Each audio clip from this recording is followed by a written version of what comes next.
చంద్రబాబు సమక్షంలో టీడీపీలో చేరారు కేంద్ర మాజీ మంత్రి కిషోర్ చంద్రదేవ్ తో పాటు మాజీ ఎమ్మెల్యేలు గోమాంగో జయమణి టీడీపీలో చేరారు. ఇప్పుడు ఆ కార్యక్రమాన్ని లైవ్ లో చూద్దాం.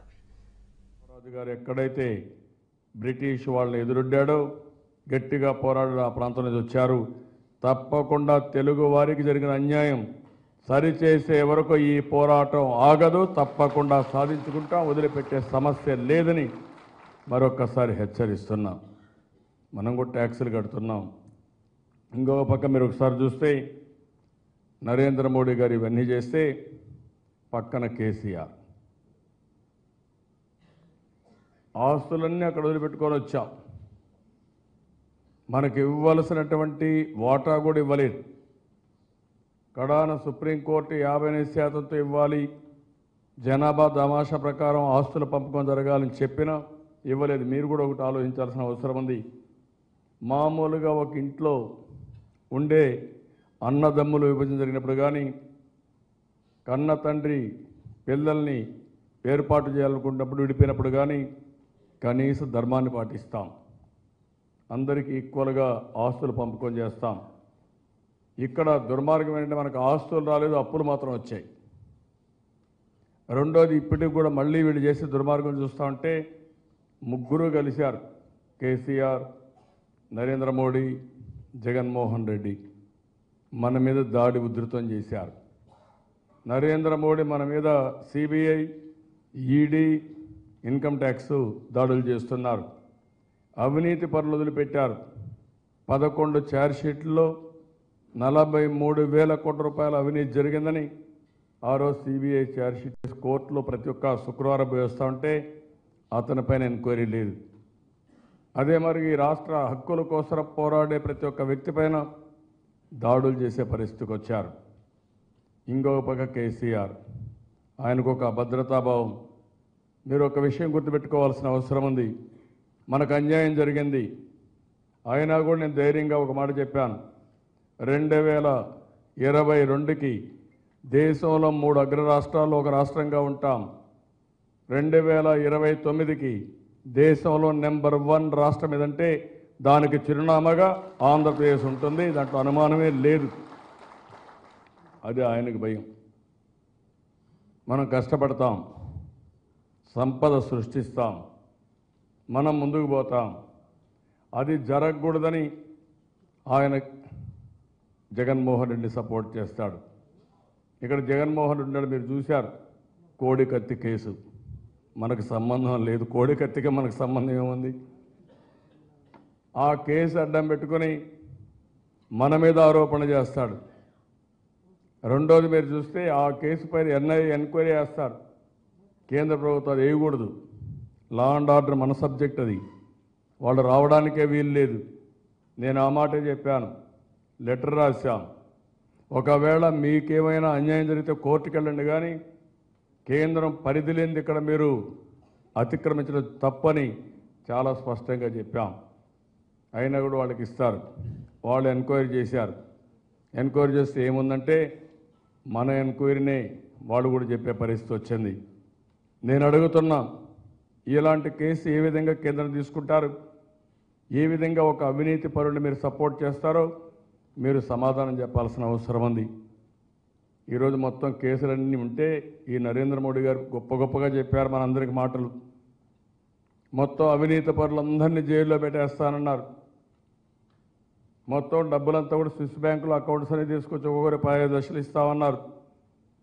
దేశాన్ని మార్చేస్తామన్నారు. ఇంకో పక్క ఎక్కడా రాజీ పడని మాట్లాడారు. ఈరోజు మీరు చూస్తే ఈ దేశం నుంచి అవినీతి పరులు విదేశాలకు పారిపోయారు. దేశంలో ఉండే అవినీతి పరుల్ని కేసులు ఎవరిపైన ఉన్నాయో వాళ్ళందరినీ కాపాడే పరిస్థితికి వచ్చారు. కడాను ఎవరైతే నీతివంతమైన రాజకీయం చేశారో వారిపైన దాడులు పెంచే పరిస్థితికి వచ్చారు. బురజల్లే కార్యక్రమానికి శ్రీకారం చుట్టారు. నేను అందుకని ఈరోజు మనందరం కూడా ఆలోచించుకోవాల్సిన అవసరం ఉంది. ఈరోజు ఈ ముగ్గురు మన మీద కుట్రబన్నారు. మనకు రావాల్సిన ఆస్తులు రాలేదు, మనకు రావాల్సిన కేంద్ర నిధులు రాలేదు, కేంద్రం ఇచ్చిన హామీ ప్రత్యేక హోదా ఇవ్వలేదు. కానీ 4.5 సంవత్సరాలుగా నానా కష్టాలు పడ్డాం. తెలివిగా పనిచేశాం. ఈరోజు మీరు ఒక్కసారి చూస్తే గిరిజనుల కోసం ఇప్పుడే ఒక విషయం మన కిషోర్ దేవ్ గారు చెప్పారు. ఆ రోజు మీరు ఒక విషయం గుర్తుపెట్టుకోవాల్సిన అవసరం ఉంది.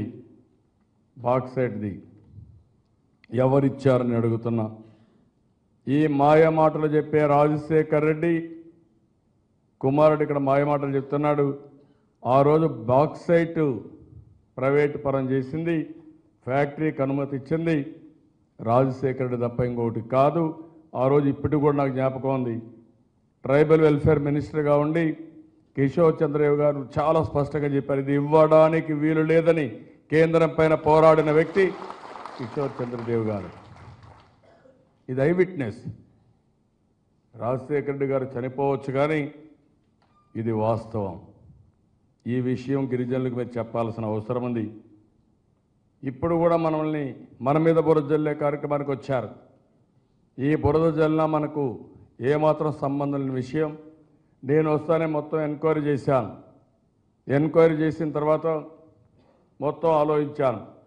ఆలోచించక లాభం లేదు, అతిక్రమణ జరిగింది, ఇందులో అవినీతి జరిగింది, దుర్మార్గం జరిగింది. అందుకే నేను ఇమ్మీడియట్గా ఆ లైసెన్స్ మొత్తం క్యాన్సిల్ చేశారని చెప్పి తెలియజేస్తాను. నేను చేశాను.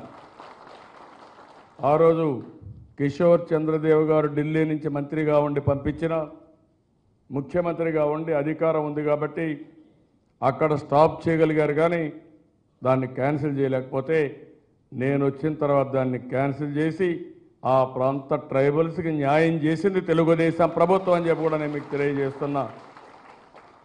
వీళ్ళు ఇచ్చిన వ్యక్తులు ఇంటర్నేషనల్ కోర్టుకు వెళ్ళారు. ఇప్పుడు కూడా కేంద్ర ప్రభుత్వం ఒత్తిడి తెస్తే నేను ఒకటే చెప్పాను, ఇది గిరిజనుల మనోభావాలకు సంబంధించిన విషయం, గిరిజనుల హక్కుల కోసం సంబంధించిన విషయం. ఈ ప్రాంతంలో మీ ఇష్ట ప్రకారం చేస్తే చాలా సమస్యలు వస్తాయి.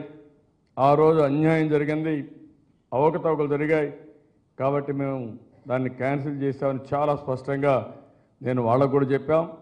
ఇప్పుడు కూడా ఇది ఇంటర్నేషనల్ కోర్టుకి వేశారని చెప్పి మనం కూడా చెప్తే మన వాళ్ళకు కూడా చెప్పి గట్టిగా సమర్థవంతంగా దాన్ని ఆర్గ్యూ చేయమని కూడా చెప్పామనే విషయం మీకు చెప్తున్నాను. ఒక వ్యక్తి సృష్టించిన కల్లోలం, ఒక వ్యక్తి రాజకీయ ప్రయోజనాల కోసం చేసిన సమస్య, ఆ వ్యక్తి ట్రైబల్ ఏరియాలో ఉండే సంపదని విదేశ కంపెనీలకు, అది కూడా మీరు ఒకసారి చూస్తే ఆ దేశంతోనే ఎంఓయూ చేసుకున్నారు. అది చిన్న దేశం, ఆ దేశం పెద్ద దేశం కూడా కాదు. దాంతో ఈరోజు ఒక ఎంఓయూ చేసుకుని గిరిజనుల సంపద వేరే వాళ్ళకు దోసిపెట్టడానికి ప్రయత్నం చేసిన వ్యక్తి ఆనాటి రాజశేఖర్ రెడ్డి. దాన్ని కాపాడడానికి పోరాడిన వ్యక్తి కిషోర్ చంద్రదేవ్. దాన్ని క్యాన్సిల్ చేసింది నేనని చెప్పి కూడా నేను మీకు తెలియజేస్తున్నా. ఈ విషయాన్ని మీరు ప్రముఖంగా రేపు ఎలక్షన్లో తీసుకెళ్ళాలి. నాకేమాత్రం అనుమానం లేదు, తప్పకుండా కిషోర్ చంద్రదేవ్ గారు డెఫినెట్గా ఈ ప్రాంతంలో బ్రహ్మాండంగా గెలుస్తారు. గెలవడానికి ఎలాంటి ఇబ్బంది లేదని కూడా తెలియజేస్తున్నాను. అందుకే వారు వస్తానని అనుకున్నాను. అలాంటి మంచి వ్యక్తి ఎంపీగా ఉండాలని నా కోరిక. ఆ విషయం కూడా మీరు గుర్తుపెట్టుకోవాల్సిన అవసరం ఉంది. రేపు ఎల్లుండో కూర్చొని అందరితో కూడా ఎమ్మెల్యేస్ అందరితో మాట్లాడి ఏ విధంగా ముందుకు తీసుకుపోవాలని తీసుకెళ్తాం. ఇంకొక విషయం కూడా గుర్తుపెట్టుకోవాలి మీరు.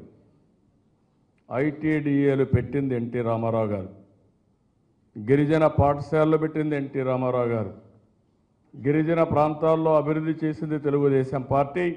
ఆనాడు ఎన్టీ రామారావు గారు, ఈరోజు నేనని మరొక్కసారి మీ అందరికీ తెలియజేస్తున్నా. నేను సవాలు కూడా విసురుతున్నాను. రాజశేఖర్ రెడ్డి ముఖ్యమంత్రిగా ఉండి గిరిజనులకు ఏం చేశారు? ఈరోజు తెలుగుదేశం పార్టీ అధికారంలోకి వచ్చిన తర్వాత గిరిజనులకు ఎంత పెద్ద ఎత్తున సహాయం చేశామో మీరందరూ గుర్తుపెట్టుకోవాల్సిన అవసరం ఉంది. నేను ఆ రోజే గిరిజనుల కోసం చైతన్యం పెట్టాను. గిరిజన ప్రాంతంలో అన్ని వనరులు ఉన్నాయి, కానీ వాళ్ళకి కావాల్సిన చైతన్యం కావాలి. ఇప్పుడు మీరు ఒకసారి చూస్తే మనం అన్ని పనులు చేస్తే మొన్న ఎన్నికల్లో వాళ్ళని మోసం చేసి సీట్లు గెలిచారు. ఆ పరిస్థితి ఈరోజు లేదు, నాకు అనుమానం లేదు. 7 అసెంబ్లీ సీట్లకి పార్లమెంట్లో 7కు 7 మనమే గెలుస్తామని చెప్పి కూడా నేను మీకు తెలియజేస్తున్నా. ఈరోజు మీరు ఒకసారి చూసినప్పుడు ఇక్కడ 2014-18 వరకు 10,033 కోట్ల రూపాయలు మనం గిరిజన అభివృద్ధి కోసం ఖర్చు పెట్టాం.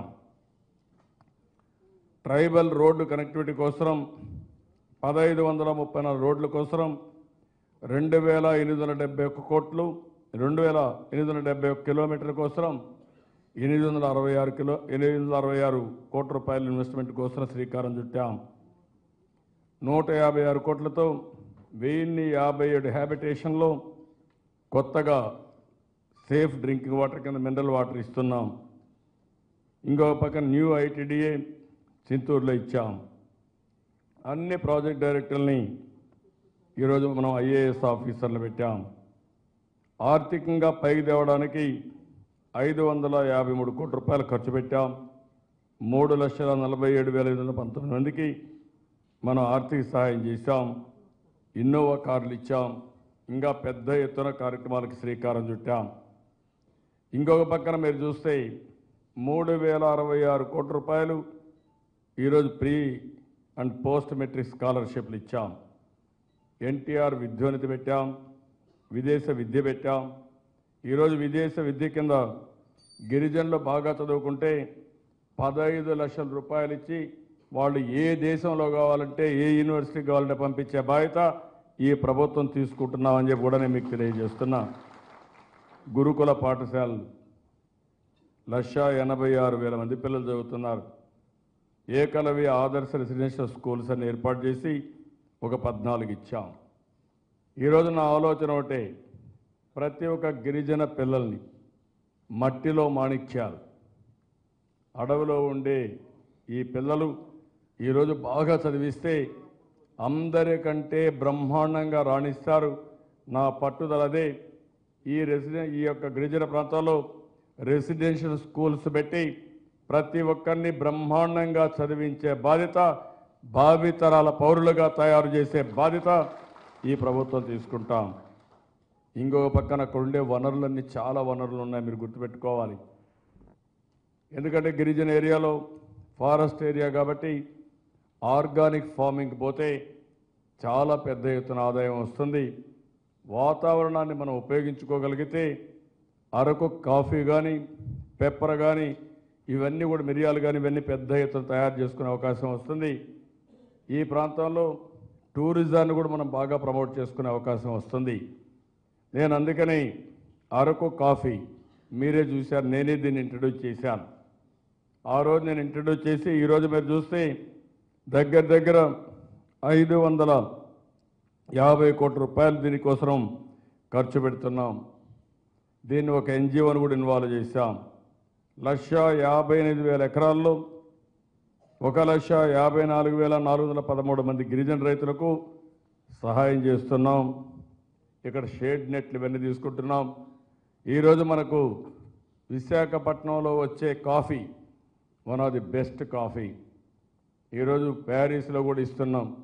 నేను అన్ని డిపార్ట్మెంట్కి ఒకటే చెప్పాను, సెక్రటరీ కూడా చెప్పాను, ఆంధ్రప్రదేశ్లో ఎక్కడ కాఫీ ఇచ్చినా అరకు కాఫీని సర్వ్ చేయాలి, దీన్ని బాగా ప్రమోట్ చేయాలని ప్రెసిడెంట్ వచ్చినా ప్రైమ్ మినిస్టర్ వచ్చినా వాళ్ళందరినీ తీసుకుని చూపించి అరకు కాఫీని పెద్ద ఎత్తున ప్రమోట్ చేస్తున్నాం. గిరిజన ఆరోగ్యం కోసం మీరు చూశారు, 153 ప్రైమరీ హెల్త్ సెంటర్స్ పెట్టాం. 24/7 రౌండ్ ది క్లాక్ పనిచేసే పరిస్థితికి వచ్చాం. ఇంకొక పక్కన మీరు చూస్తే 21 మినీ ఎస్ఎన్సియులు తీసుకొచ్చాం. మామూలుగా అంబులెన్సెస్ అన్నీ కూడా మారుమూల ప్రాంతాలకు పోకపోతే 122 పెట్టి మోటార్ సైకిల్ అంబులెన్సెస్ ప్రారంభించాం. ఎక్కడా దేశంలో ఎక్కడా లేదు అలాంటిది. గిరిజన ఆరోగ్యం కోసం మోటార్ సైకిల్ పెట్టి దాన్ని అంబులెన్స్ పెట్టి మళ్ళా మెయిన్ రోడ్డుకు వస్తానే అంబులెన్స్ అక్కడ రెడీగా ఉండి వీళ్ళని తీసుకొచ్చే పరిస్థితికి వచ్చాం. చంద్రన్న సంచార చికిత్స పెట్టాం. ఇంకొక పక్కన 30 ముఖ్యమంత్రి గిరి ఆరోగ్య కేంద్రాలు కూడా ఏర్పాటు చేశాం. నా ఆలోచన ఒకటే, ఏ గిరిజనుడు కూడా అనారోగ్యంతో బాధపడకుండా ఉండాలని అన్ని విధాలా ముందుకు పోతున్నాం. ఇంకొక పక్క పౌష్టికాహార లోపం వచ్చినప్పుడు చాలా ఇబ్బంది పడుతున్నారు. ఎప్పుడూ ఇవ్వని విధంగా నేను ఆ రోజు కూడా సహాయం చేశాను.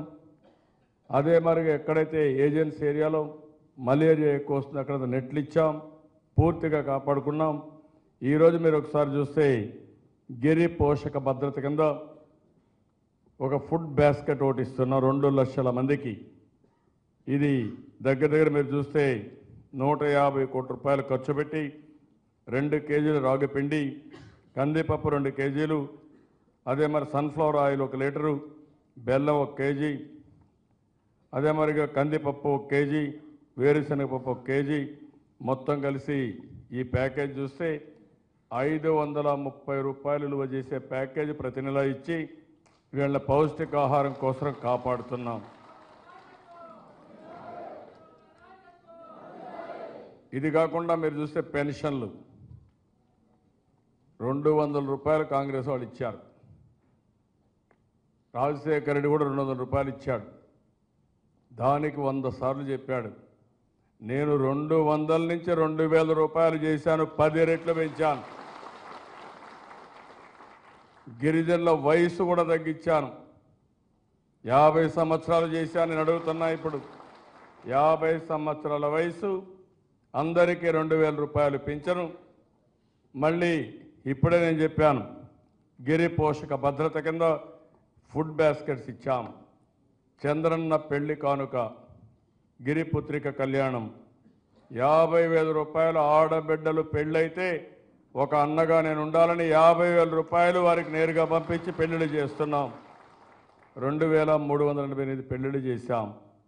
జగ్జీవన్ రామ్ జ్యోతి గిరిజనుల కోసం, ఎస్సీల కోసం 100 యూనిట్లు ఉచితంగా కరెంట్ ఇవ్వడానికి కూడా నిర్ణయం తీసుకొని ఉచితంగా కరెంట్ ఇచ్చే పరిస్థితికి వచ్చాం.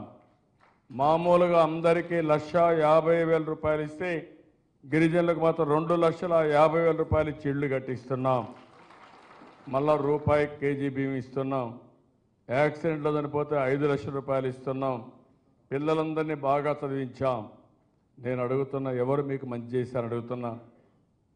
ఈ విషయం గిరిజన ప్రాంతంలో ఉండే మీలో చర్చ జరగాలి.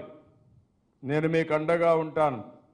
మొన్న 7 సీట్లలో 1 సీటు గెలిపించిన మళ్ళా నాకు ఒకటే ఆలోచించాను, ఈ గిరిజనులు మళ్ళీ ఎప్పటికైనా సరే ఈ తెలుగుదేశం పార్టీతోనే ఉంటారనే ఉద్దేశంతోనే ఎన్ని కార్యక్రమాలు కావాలో అన్ని కార్యక్రమాలు చేశాం. మీ ఆరోగ్యం, మీ పిల్లల విద్య, మీకు పౌష్టికాహారం, మీకు పెన్షన్ల దగ్గర నుంచి ఒక పక్క డైరెక్ట్ బెనిఫిట్ కానీ సర్వీసెస్ ఇవ్వడం కానీ, అదే మరి ఇంకొక పక్క చూస్తే పెద్ద ఎత్తున అన్ని కార్యక్రమాలు చేశాం. మరుగుదొడ్లు కట్టేయడం, సిమెంట్ రోడ్లు వేయడం, ఎల్ఈడి బల్బులు పెట్టడం, చాలా పనులు చేశాం. ఇవన్నీ కూడా మళ్ళీ కొనసాగాలంటే తెలుగుదేశం పార్టీ రావాలి, తెలుగుదేశం ప్రభుత్వం రావాలి.